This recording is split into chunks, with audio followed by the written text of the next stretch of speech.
Zelensky Trump meeting on Ukraine peace deal expected in late November, and how allies could deploy support forces to Ukraine. Macron reveals key condition. We will talk about this with political analyst, European Leadership Network UK member Alexandra Filippenko. Alexandra, glad to see you, and thank you for joining us. Thank you for having me. I'm glad to be here. Alexandra, after negotiations in Geneva, the key conditions of the peace agreement on Ukraine were agreed upon. President Volodymyr Zelensky's visit to the United States is expected at the earliest possible date in November, said National Security and Defense Council Secretary and member of the negotiating delegation, Rustem Umerov. According to Umerov, the Ukrainian and American delegations reached a common understanding regarding the key conditions of the agreement discussed in Geneva. How do you generally assess the significance of the reported progress made during the Geneva negotiations? What is your overall impression of the prospects for a peace agreement given the information currently available? Well, what we know now is that the 28-point plan, and I had it right here, the 28-point plan that we know of it has been reduced to the 19-point plan. And weirdly, when we read this 28-point plan, when we look it through, when we examine it, we see a lot of contradictions, not only among the points, but within the points themselves. The 28-point peace plan sends a signal for me, at least for me, and my understanding is that Russia actually did not want this 28-point peace plan be implemented. And they did not believe it can be implemented because really, if we read it through, there are so many points that either make no sense or contradict one another. So it gives the impression of being just a non-negotiable plan that the Russian side wanted Ukraine to refuse.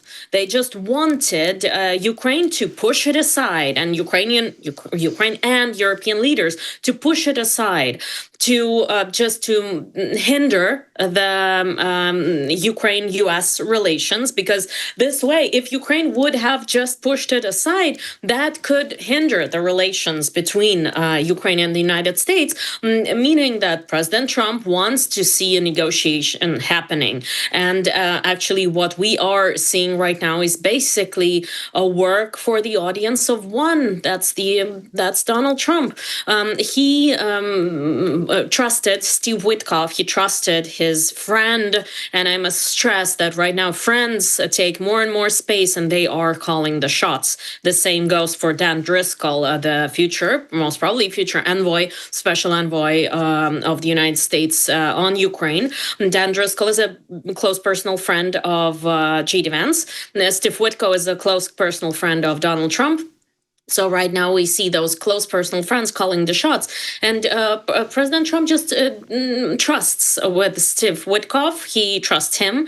And he delegated the peace proposal or peace agreement to Steve Witkoff and Jared Kushner. As we know now, Jared Kushner doesn't have an official position in the administration. He is officially not a representative of the Trump administration, but he plays a very big role. And the fact that Ukraine and the Europeans not only did not push this obviously not too logical 28-point plan or peace proposal aside, they did not push it aside, they negotiated and they gave their counter propositions. They had their own terms because we all see that this is a heavily pro-Russian, and I must stress, was a heavily pro-Russian 28-point peace proposal. So there were the counter proposals. There were Ukraine's own views, and there was a negotiation, and that's extremely important. In Geneva, the American delegation, was not led by a close personal friend of Donald Trump's and a man who doesn't have any official position in the administration. I mean, Steve Witkoff and Jared Kushner, but was headed by State Secretary Marco Rubio, who, according to the sources, multiple sources, first this news were broken by Wall Street Journal, didn't know anything from those 28 points up until November 18th, when Mohammed bin Salman was in Washington. He visited the White House. So for the state secretary, it has also been a surprise, although he pointed out that this was the American proposition and that it has been worked on for 3 weeks now, or more than 3 weeks, as Marco Rubio, the state secretary, has put it. So right now, this is, let's say, Marco Rubio is trying to make this pro-Russian, heavily pro-Russian plan less much of a pro-Russian plan, and altering the plan. Before, when the news just broke about the 28-point peace proposal, or so-called peace proposal, of course, we were flooded with information. There were so many sources. There were so many points to discuss.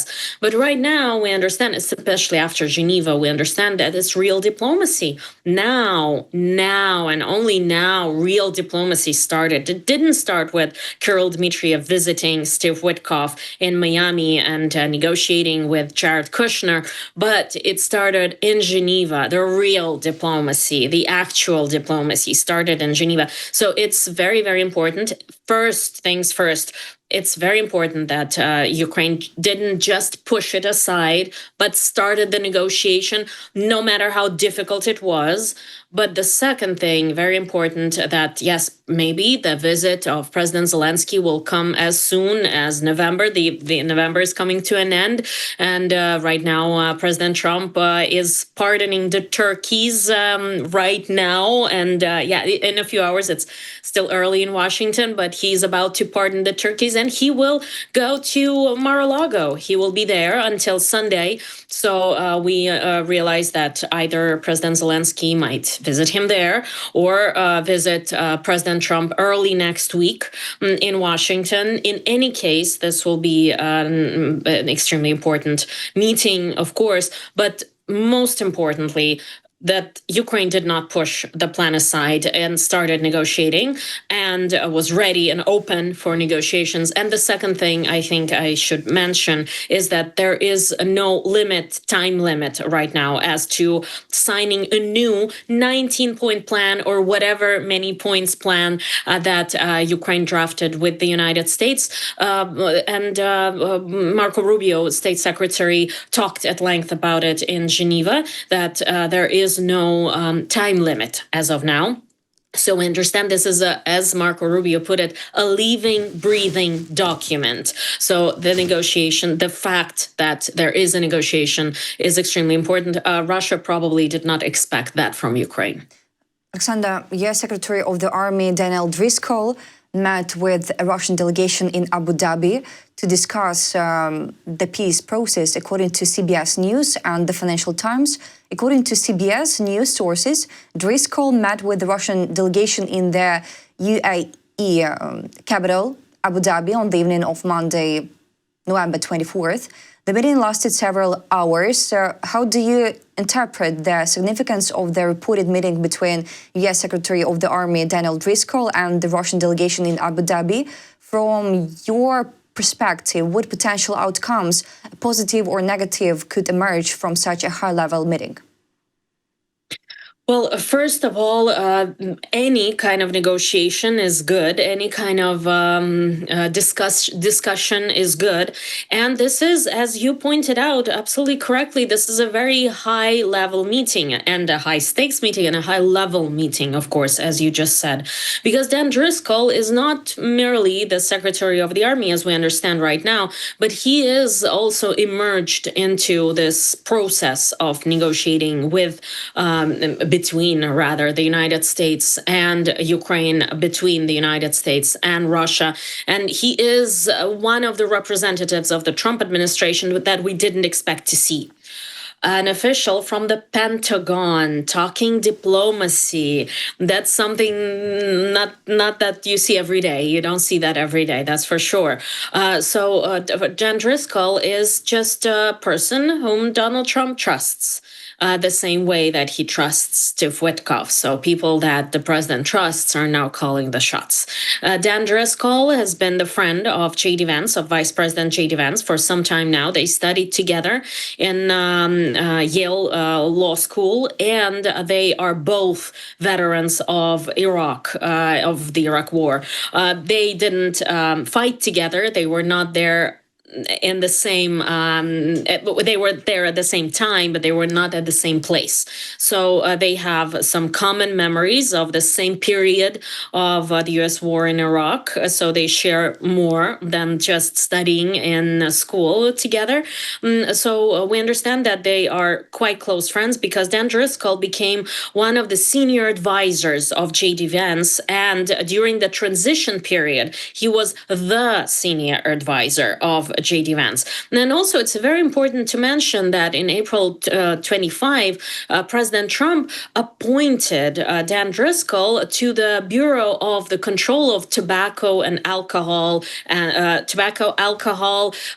firearms, and explosive devices. So it's the bureau controlling the selling and the reselling and everything that has to do with tobacco, alcohol, firearms. But it seems logical that a person from Pentagon, the Ministry of the Army, he was previously, before that, he was appointed to the Ministry of the Army, could control firearms. But what does he have to do with alcohol and tobacco? We could ask. But it's just another sign that President Trump trusts him, because he just saw him as a talented manager. And President Trump thought that he could manage also the Bureau of Tobacco and Alcohol, although his position in the Pentagon has nothing to do with that. So he was the interim head of the Bureau for some time. So right now he doesn't hold two positions, but this shows us that President Trump keeps him at high regard. And the fact that this person is negotiating first with Ukraine and then with Russia, or Russian representatives, or as Dmitry Peskov, the mouthpiece of the Kremlin, is saying that not the official channels, but someone negotiating with the unofficial channels of Russia, that he's negotiating right now. It's very important. That means the discussions are happening. The plan was reduced from 28 to 19 points, as we now know. And ABC reports that major Russian-leaning provisions were removed or softened in that proposal that Dan Driscoll presented to the Russian side. First of all, the limits on the size of the Ukrainian armed forces. Then the permanent ban on NATO troops in Ukraine was also removed. And the clause that permanently bars Ukraine from entering NATO was also removed. The direct territorial concessions were set aside. They left only for future presidential level talks. And one of the most important thing is that European related clauses were removed, and they are in the separate US-EU negotiation track. That's also very important, because this shows us that the United States will not decide what the European Union can do. And also, there were removed the provisions that had nothing to do with the Ukraine as of now. For example, so Zelenskyy would not be forced to sign a bilateral U.S.-Russia trade agreement or something, or support the U.S.-Russia trade agreement, or would have to somehow let the war criminals be subject to pardon, and that has also, as we know from ABC, has been removed. And Dan Driscoll is the one who presented this new document, or new draft of a document, to the Russian side. And of course, this shows us that the negotiation is taking place. my expectation is that Russia will drag the time in order to wait out and attack Ukraine meanwhile, because it is attacking Ukraine in the meantime. But at least the negotiation is taking place. About the attack, Russian troops launched 22 missiles of various types and more than 460 drones at Ukraine overnight. Some of the drones flew to Moldova and Romania, according to Ukrainian President Volodymyr Zelenskyy. This is precisely why all partners must remember that lives need to be saved every single day. Weapons and air defense systems are important, as is the sanctions, pressure on the aggressor. There can be no pauses in assistance. What matters most now is that all partners move towards diplomacy together through joint efforts. Pressure on Russia must deliver results. What broader message do you think Russia is trying to send with such a large overnight strike? What might be the implications of drones crossing into Moldova and Romania, both of which border NATO territory? Well, Putin previously suggested that the original 28-point draft could be the starting point, and Russia's aide Yuri Ushakov called the leaked European plan unconstructive. We all understand that Putin sees the war as the absolute historic and extremely important, and there are no signs. And here I quote the State Department. I quote the Institute for the Study of War, and that Institute for the Study of War includes the generals of the American Army and the veterans of American Armed Forces and veterans of the CIA. They month by month, every time they conclude that there are no signs that Russia is ready to stop the invasion, because and we all saw that Russia rejected every Trump ceasefire proposal, every. And so this again shows that Russia is not planning to stop. And this brings me to my point of seeing this 28-point non-starter plan as something that Russia just leaked or just presented to the American side, and not the State Department. That's very important, to Steve Witkoff, just to show President Trump that Russia is negotiating, that Russia is ready to negotiate, that Russia is doing something. But to me, it looks like from the very beginning, this was just a decoy to make President Trump less upset with Putin. And that's a quote from President Trump. He many times recently said that he's upset with Putin, and Putin knows it. Why is President Trump upset? Because Ukraine is ready for ceasefire. Many times, President Zelenskyy said that Ukraine is ready for ceasefire with no preliminary talks, ceasefire right now. What's most important for President Trump? As many times he said, now two parties must stop, everyone must go home, and I quote from President Trump, and then they should negotiate, then they can talk about it. The main thing is for people to stop dying. That's again a quote from President Trump, that he wants the people to stop dying, the soldiers to stop dying, the civilians to stop dying from attacks, from Russian attacks. So we understand that the only party that is actually unreliable, the party that is doesn't want to negotiate, is the Russian side. So for the Kremlin, it was very important to show that they are negotiating. They are doing right now. Oh, look, what a great plan we have here. A great 28-point plan. So let's discuss it point by point, even though those points contradict one another. And even within one point, there are many contradictions. In different points, there are contradictions. So right now, this signal is nothing short of the continuation of the war, and Russia pretends that there is nothing happening, nothing new happening.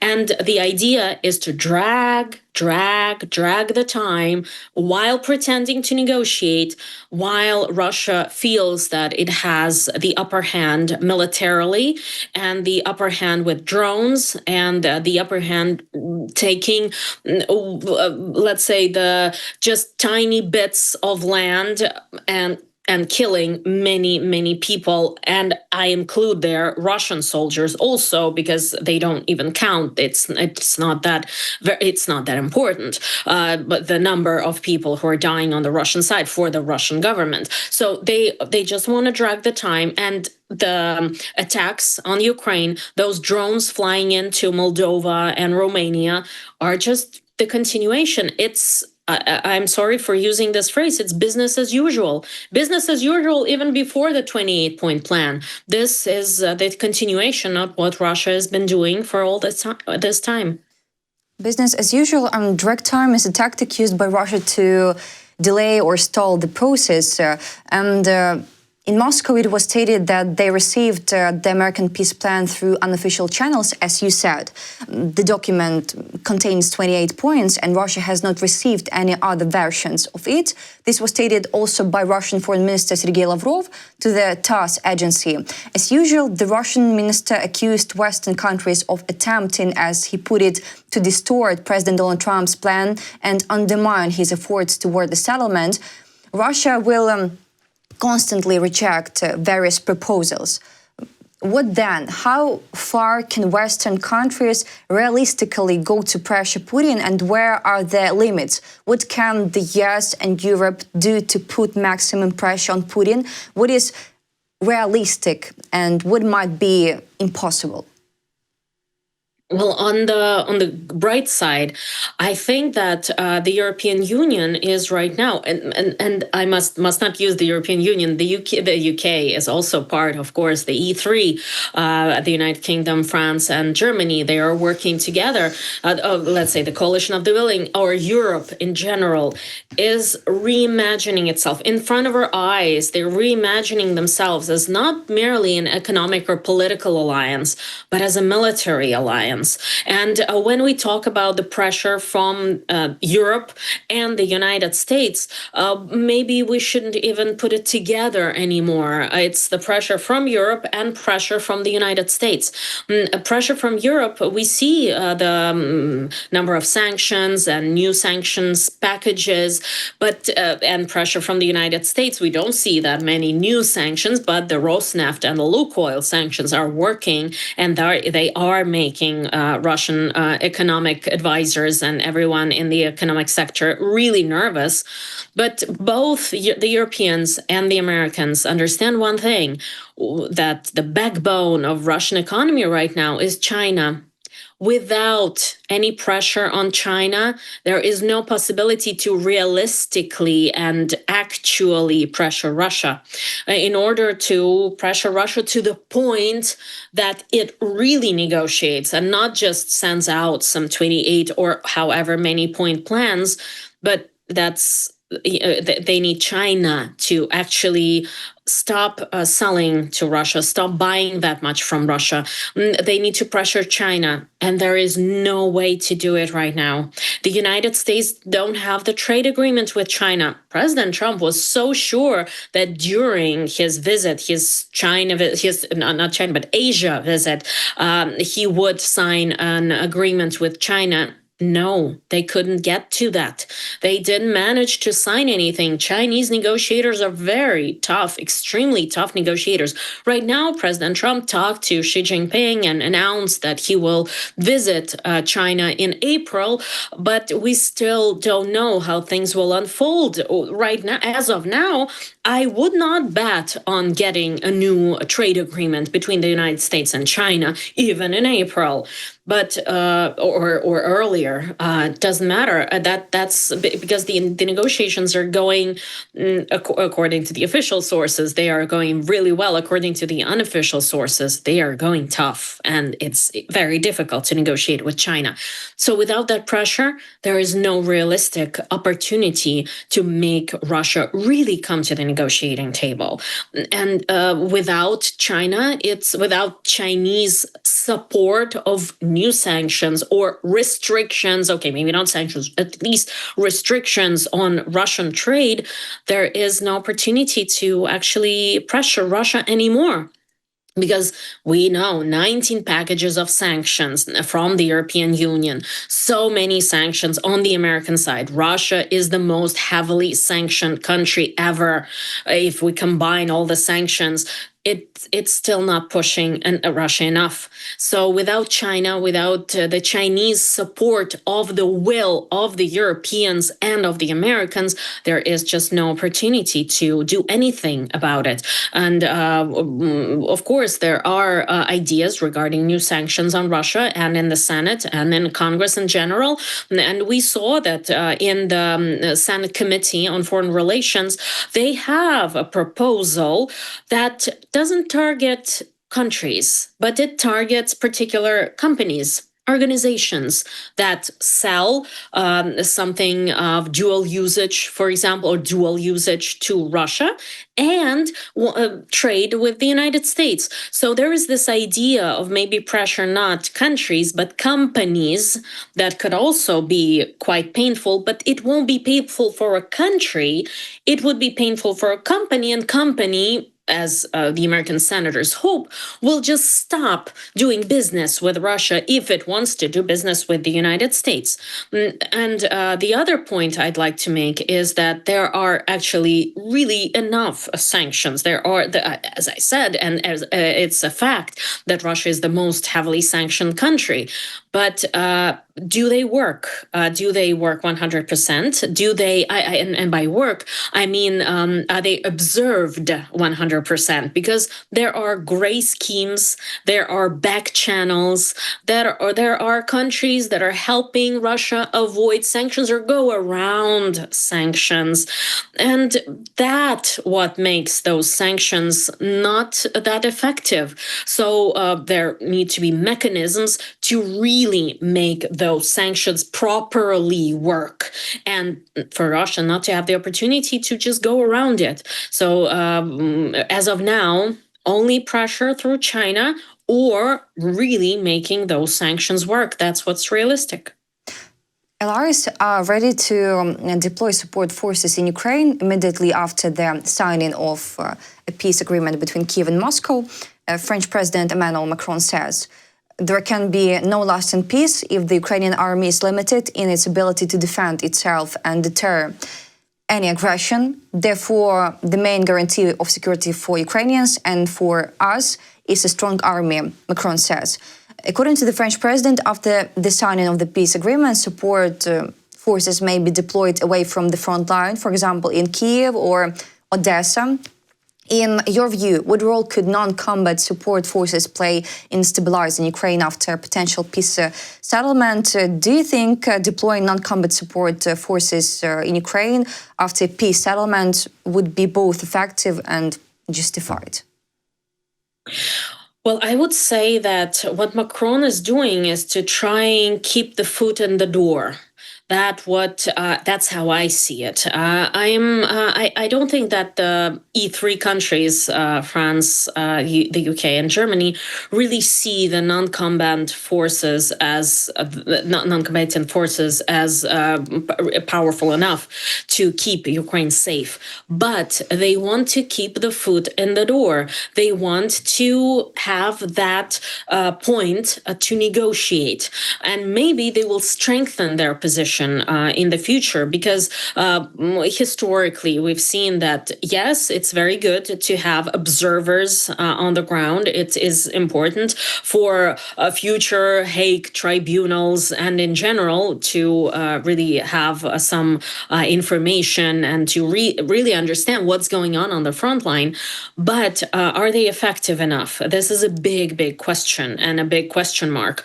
And it looks like it's not more effective than one of the points in the Russia's or the American 28-point peace plan, the first plan, that has the provision of Russia adopting a law that states or stipulates that Russia will not attack Ukraine anymore.